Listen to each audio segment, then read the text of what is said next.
नमस्कार। आज की कहानी का शीर्षक है नकल में भी अकल चाहिए।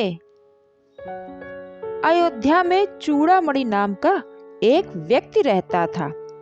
वह धन पाने की इच्छा से उसने बहुत दिनों तक तपस्या की। उसकी तपस्या से प्रसन्न होकर एक रात धन देवता कुबेर ने उसे स्वप्न में दर्शन दिए। उन्होंने कहा, सूर्योदय के समय तुम हाथ में लाठी लेकर घर के दरवाजे पर खड़े हो जाना। कुछ देर बाद तुम्हारे पास एक भिक्षुक आएगा। उसके हाथ में एक भिक्षा पात्र होगा। जैसे ही तुम उस पात्र पर अपनी लाठी मारोगे, वह सोने में परिवर्तित हो जाएगा और उसे तुम अपने पास रख लेना।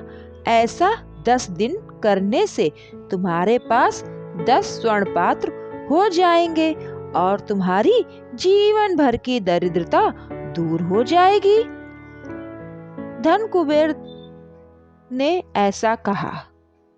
रोज सुबह उठकर चूड़ामणि वैसा ही करने लगा जैसा कुबेर ने स्वप्न में बताया था।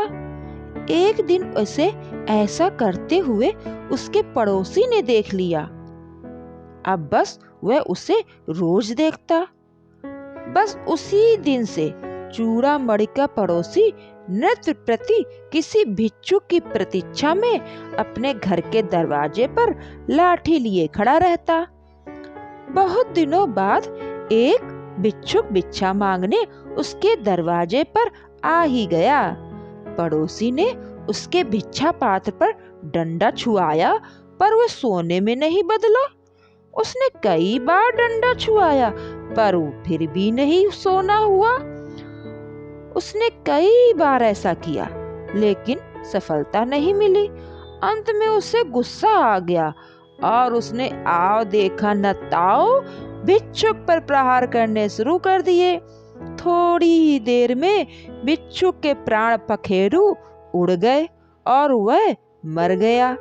इसके अपराध की सूचना राजा तक पहुंची।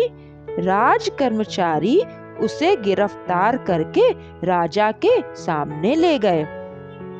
अपराध सिद्ध होने पर पड़ोसी को मृत्युदंड दिया गया। इसीलिए कहा जाता है कि नकल करने के लिए भी अकल चाहिए। आप लोगों ने मेरे द्वारा यह कहानी सुनी। इस कहानी से हमें यह शिक्षा मिलती है कि बिना सोचे विचारे किसी की अंधी नकल नहीं करनी चाहिए। नकल करने में भी अकल की जरूरत होती है।